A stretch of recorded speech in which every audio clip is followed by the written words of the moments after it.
So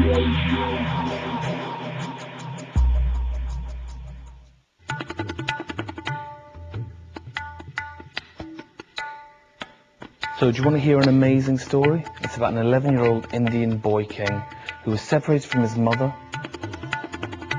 had his kingdom forcibly removed from him, and was exiled to Great Britain. He became the quintessential Victorian aristocrat, almost forgetting his Indian roots. He went shooting in Suffolk and even went vacationing with Prince Albert and Queen Victoria. Whilst merchants amassed huge fortunes exploiting India, our exiled hero died nothing more than a poor pauper. This is the story of Maharaja Duleep Singh, the last king of the Sikhs.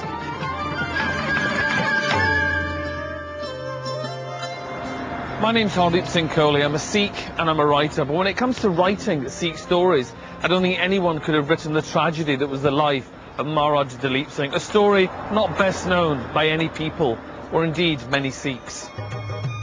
He was the son of the famous Maharaja of Lahore, Ranjit Singh, founder and ruler of the Sikh kingdom of the Punjab. After the Second Sikh War of 1849, Maharaja Duleep Singh was forced to give up his kingdom, and all property of his state was confiscated by the East India Company. The deposed Maharaja was given a guardian, Dr. John Logan, who transformed him into a typical Christian gentleman. It was in April 1854 that Duleep Singh set sail for England. He was received by Queen Victoria at Buckingham Palace in July of the same year and became an instant hit with the monarch. The young Maharaja would also be invited to spend holidays with the royal family at their luxurious southern retreat at Osborne House on the Isle of Wight.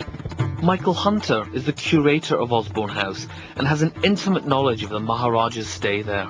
I think he integrated very much into the royal family, and of course the Queen was very smitten with his good looks. He was a very dashing, good-looking chap, and Queen Victoria wasn't exactly immune to male good looks, as we all know. He was invited to all of the weddings of the Queen's children and state occasions and so on, and he would turn up in his wonderful Indian costume, dripping with jewels, which was a great talking point. It's clear from all the writings and all the photographs and all the research that Duleep Singh was held in great affection by Victoria and the rest of the British royal family, but his status was still one of a deposed monarch. He was in exile, his country being ruled by the East India Company, who, fearful of another Sikh uprising, were very much trying to keep Duleep Singh as far away from India as possible, and they succeeded. Now, whether Maharaja Duleep Singh was oblivious to the machinations surrounding him, or because he simply just didn't care, he started to live the life of an English aristocrat.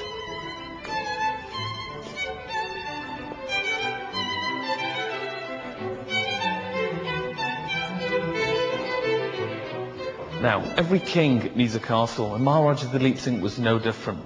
So he bought this amazing place, Hathrop Castle, in rural Gloucestershire. Here he indulged his great passion, hunting. From this point on, the Maharaja was truly inducted into rural life, becoming landed gentry. Think of this place much less as turbans and much more like tweed. As the Maharaja's passion for hunting developed, he soon outgrew Hathrop, and after a year he set his sights on Elvedon Hall in Suffolk. It seems more than a little ironic that while Duleep Singh was enjoying a palatial lifestyle like this, his mother was languishing in Nepal, where she'd escaped from the clutches of the East India Company. Duleep Singh would be reunited with his mother after 13 years. She would remind him of his Sikh heritage. But poor health led to her untimely death just 2 years later.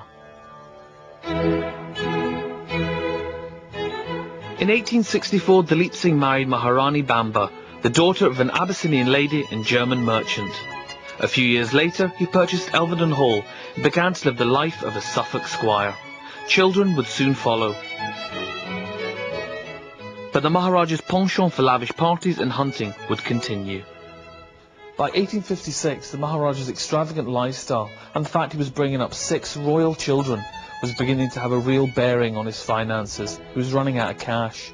So he thought it was time to start asking questions of the authorities about his land and his property in the Punjab.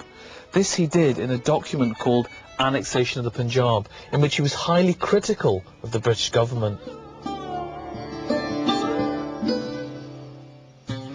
The publication would herald a darker period in the Maharaja's life, a period of political questioning. Peter Bance has painstakingly researched the life of the Maharaja over the last 8 years and has an intimate knowledge of this period in his life. I think the thing that significantly changed his whole position was the book, The Annexation of the Punjab. Yeah, he had this book written by Major Evans Bell, who was a friend of his, and he was a known professional agitator. And in this book, Bell writes that Dalhousie could have crushed the rebellion which led to the Sikh War, but he let the rebellion expand, so a full-scale annexation could take place. And for this, the book wasn't met very happily with the high society and with the Queen. So to replace this book, he wrote in private circulation the Maharaja Duleep Singh and the Government, which was his own biography. How much do you think Duleep Singh's wish to return to the Punjab was motivated by money and how much by national pride? I think the first answer was financially and security, because he was told after his death Elvedon Hall would be sold, so his children would have no home. And he, as a child, was taken out of his own house. He was taken out of Lahore and brought to England. So he didn't want the same for his children. Also, at the same time, it was national pride. I mean, while he was going out to India, he would be seen as the Maharaja's returning, came back to get his kingdom. So I think he used that as a tool to give himself a better image. The government tried to buy off the Maharaja with the sum of £50,000, only if he vowed never to return to India. But Maharaja Duleep Singh would not agree, and on the 31st of March 1886, he and his family set sail for his homeland. But the British had absolutely no intention of letting him return to the Punjab. He was detained in Aden. Ironically, it was during this trip that he returned to the Sikh faith, but he was never to see his beloved Punjab again. The following years were filled with frustration and tragedy. He tried in vain to lobby the Russian Tsar in his cause for justice. His youngest son and his wife Maharani Bamba both passed away in the space of 3 years. In France, on the 21st of October 1893, Maharaja Duleep Singh died. He died a broken man. His body was returned to Elvedon, where he was laid to rest beside the graves of his wife and youngest son. So what do I think about Maharaja Duleep Singh? I think many things. I think he was a child ripped away from his family, ripped away from his country at a tender age, brought up by a manipulative monarchy who didn't have his best interests at heart. Is it any wonder he turned out to be the confused, lonely, and ultimately tragic figure that he was? All I know is that the future of the Punjab was changed irrevocably by the actions of the British, and we'll never know now what would or could have happened.